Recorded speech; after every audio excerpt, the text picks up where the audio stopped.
Hey everybody, it is Taco Tuesday, and it is another episode of Staying Super with SimplySuperDave.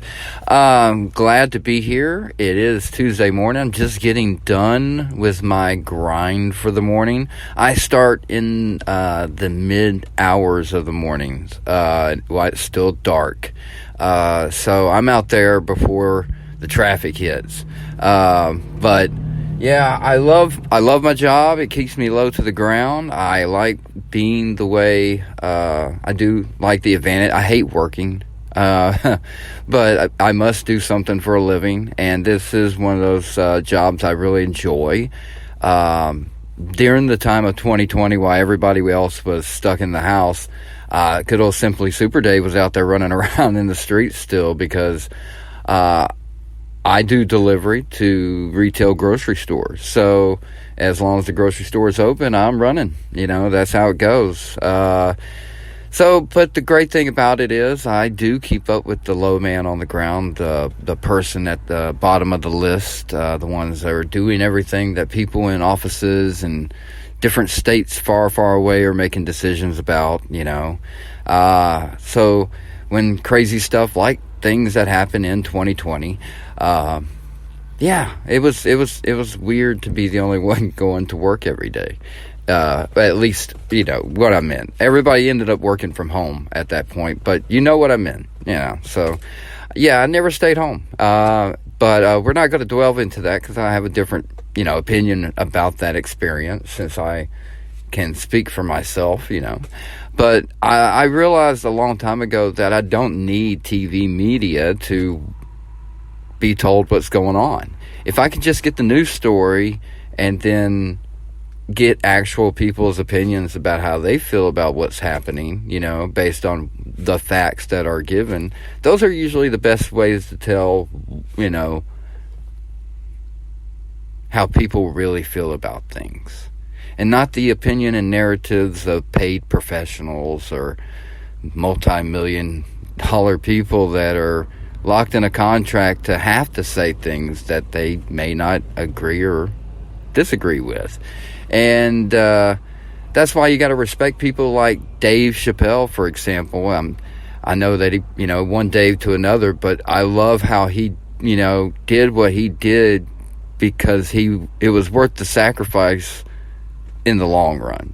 And he knew that if it paid off, and it did pay off, and he is iconically legendary now. He really has made his own. I mean, so far, Nutty Professor, stand-up comedian, that's all I gotta say. That's the first time I remember Dave Chappelle being in a movie, and then of course Dazed and Confused, and then the Chappelle Show and all that. But before that, I mean, the Nutty Professor, the stand-up comedian in the background, and he did other things before that too, but wow, what a career. And to go on SNL, like I said, if you haven't looked up that monologue yet, I really suggest you do.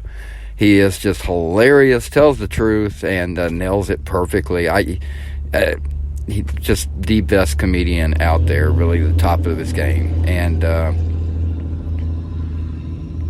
it amazes me as I watch people drive around in this crazy. By the way, 5 days away, folks, and it's Christmas. That's right, it's December 20th. So, like I said, Taco Tuesday. Just 5 days away. Christmas being, of course, on a Sunday this year. So that's very interesting. Almost appropriate, more or less, I guess is what I should say. But anyway, we've been talking about certain subjects this past week. Since Sunday, we really focused on energy, what I believe God is, which I think we're all surrounded by. And I made a very interesting post on Facebook about a child that could harness energy using an electromagnetic equation that he has to harness electric energy just from energy around us that you can't see, And I was like, this kid's a genius. He is currently missing, by the way. Interesting story. Max Logan, I think is his name. If you want to look it up yourself and Google it to verify that yourself. But like I said, folks, I will always pass on some information that'll make you think. A child gone missing with a genius idea. I mean, that's just sad. Max Laughin, Laughin. I don't know, something like that. But it's a sad story if it's really true. Because at the same time, like I said, we live in the internet age. You don't know what is deep fake, what's real or not real. Is this kid an actor or something? I just don't know. I only believe what's in my bubble. And that's today's topic. Today's topic is your bubble. Folks, I talk about like all these kind of depressing, weird things because they're there. And your bubble is this world that you make up every day. And I'm not talking about the internet, all right? That's like if you had no devices connected to you whatsoever and you woke up, you have a bubble. And that's everybody that's in your life that you see on an average daily basis, or you interact on a weekly or whatever. That is your bubble, okay? Some people have really small bubbles. Some people have really big bubbles. Some people go global and their bubbles bump into other people's bubbles around the world.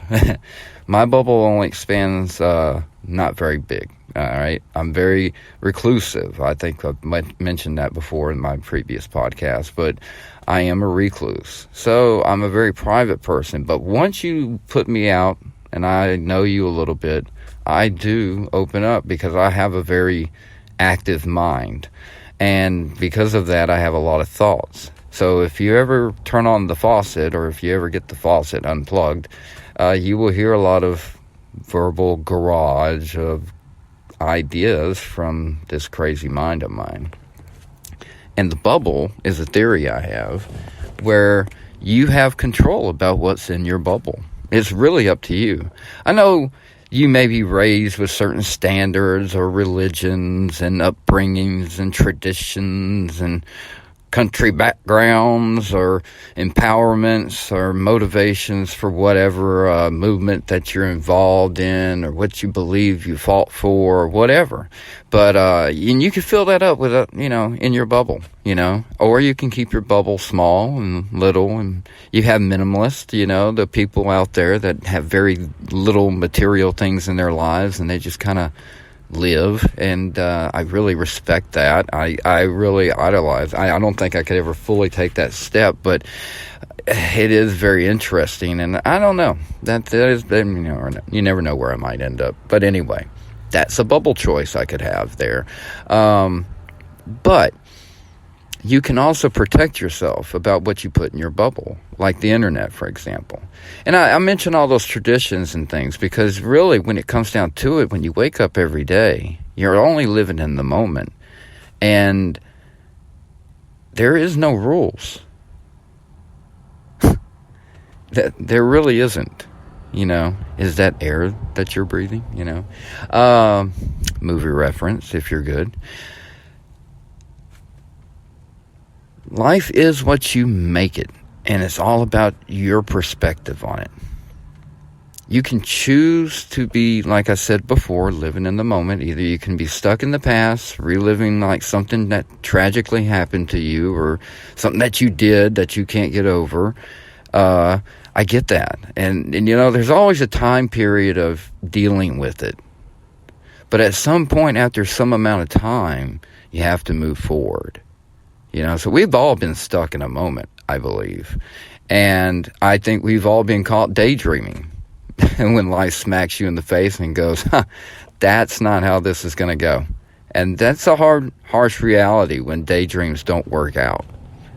So living in the moment is a hard practice to do because we have a lot of free time on our hands, which is why the internet is so popular, because everybody's doing it on the mobile, on the move, using it to make life work so much easier for themselves.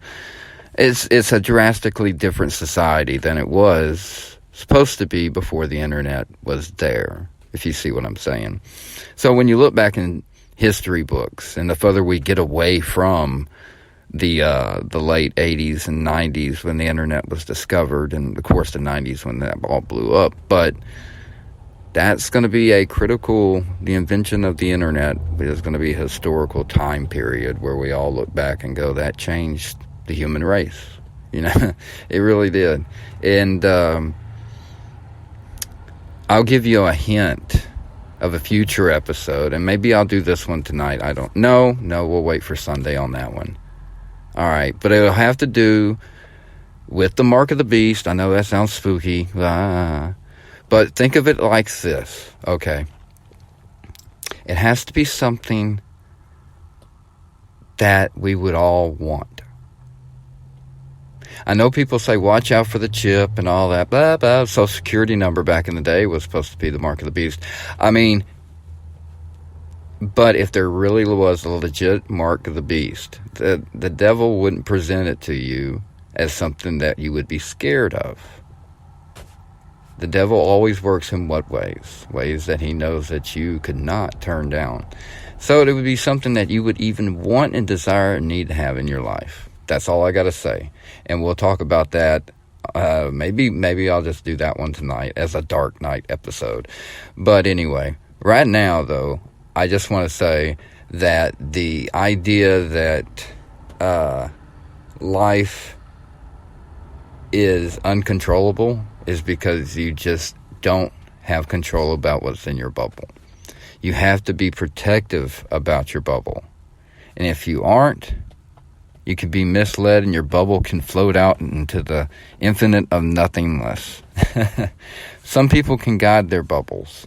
Some people keep their bubbles close to them. I'm a close bubble keeper, So the podcast is an experiment of exposing what someone who doesn't go out, live that, that TV life that we're all supposed to be living. What you're supposed to be doing every Friday night. This is what you do on Saturdays. This is what you do on Sundays. We're all conformed in such weird ways because of just being raised by TV, in the TV generation. Look what that did. But the internet was a step above because it really connected people with not just programming, but other people.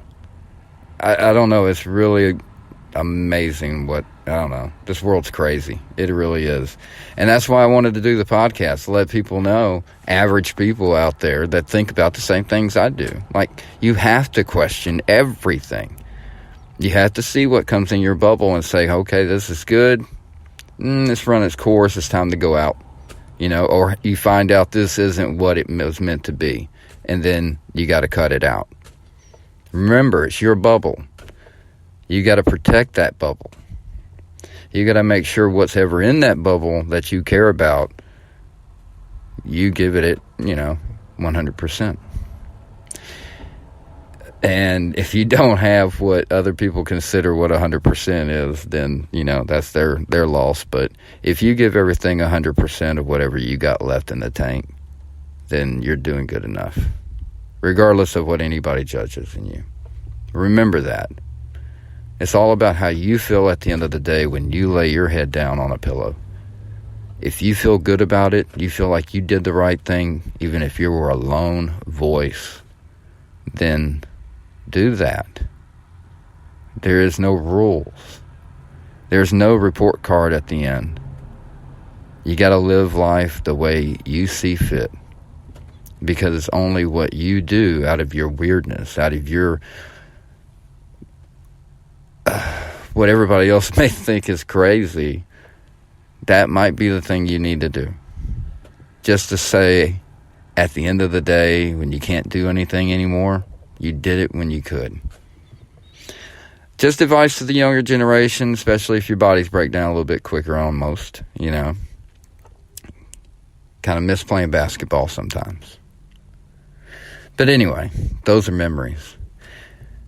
And maybe another episode. Yes, I used to play b-ball. Come on now, I'm tall. Remember, this Taco Tuesday doesn't exist without a little love and laughter to conquer all that hate and fear out there. Go be a conqueror, not a victim. Own that bubble.